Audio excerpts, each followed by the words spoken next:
Hey folks, Matt from EduCrew here, and today I just want to do a quick tutorial on using command blocks to give students multiple items without having to refill chests, etc.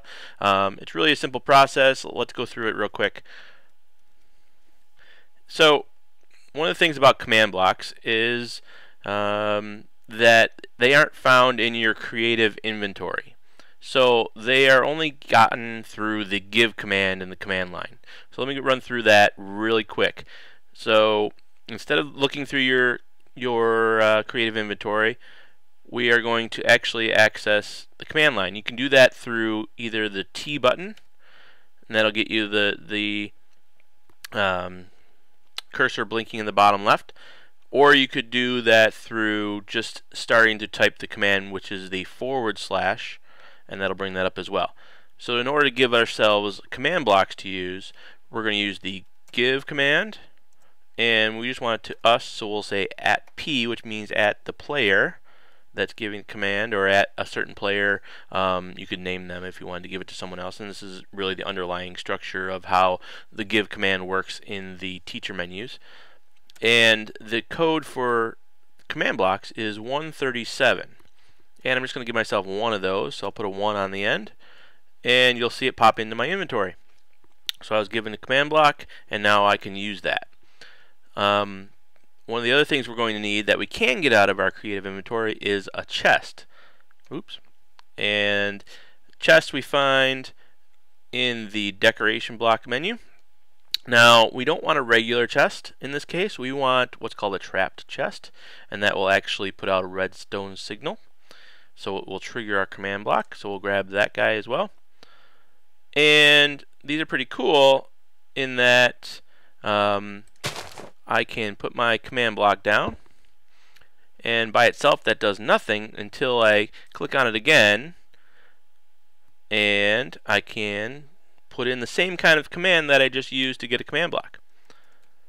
So let's see what happens. I'm going to give @p, and let me just give myself stone. So stone just has an ID of 001, and I'll just give myself 3 of those.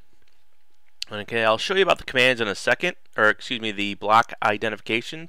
That's the 001 in this case. Now, I need some way to activate that, and that's what the trap chest comes in. In order to put a chest on top of this block is what I really want to do, because since it would be touching the command block, it's going to activate the command block. Otherwise, you could run a redstone signal between the two, and that's a little bit different topic. But I can't just place it on here, or I'll go back into the command menu. So what I need to do is actually hit the shift button, and let me show you what that does in screen here.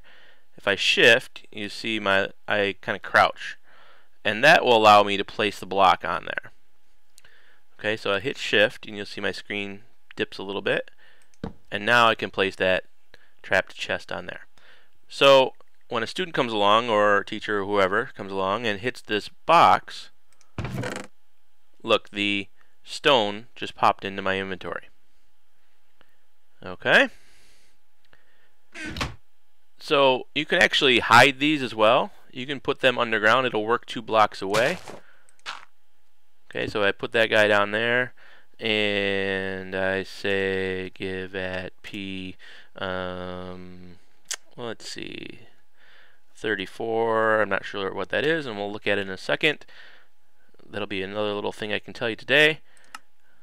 Now I can cover that up and then put the chest on. And if I do that, oh, I got some weird thing. I don't even know what there. It looks like the top of a piston, but I'm not really sure what that is actually. But let's go into our creative inventory, and I'll show you one more thing that you can do that would be helpful. Okay, and one of the things that can make your life a lot easier is actually a quick little command shortcut that I can show you. So on your keyboard, holding the F3 button and H at the same time and then letting go will actually change how your creative inventory looks. Hit F3 again to get rid of the words, and if we go into our inventory again, now you can see instead of just naming the blocks, which is our normal default way of looking at them, it also adds in the item ID number. Okay, let me show you real quick how to do that in a command block for these blocks such as wool that has multiple numbers, and basically which allows for the colors and things like that.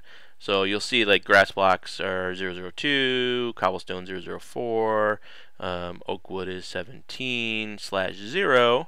Okay, things like wool 35/13, etc. for different colors. So let's go back over to our blocks over here. Let me just change this guy right here. Notice I had to click on the very edge and not on the chest itself. So if I wanted a color of wool, now let's see. So wool was 35 was the block ID number, and how many of those did I want? Let's say I wanted 50. Okay, and then the next part will be that second number that came in the ID number, so 35/whatever. Okay, so if we wanted a separate color of wool that wasn't white, white is 0, so you could leave it blank to get white, or if we change that to say 8, so that's what they call a damage value, or it's like an extension, like a number that modifies the color and lets you choose the color of that particular block. Okay, so if we do that, and now we do our open our test, okay, I got light gray wool, okay, and 50 of them. Okay, so hopefully that helps you out and will lead to some extra successes in your classroom and helps your kids out and makes your job easier, so you don't have to go in and keep refilling, because I've had to do that as well before this idea came about. Filling chests just over and over again is tedious. So hopefully this helps you out and you can use it. If you have any other questions, put a comment on the video or come see us in the Google group for Minecraft teachers. Thanks. See ya.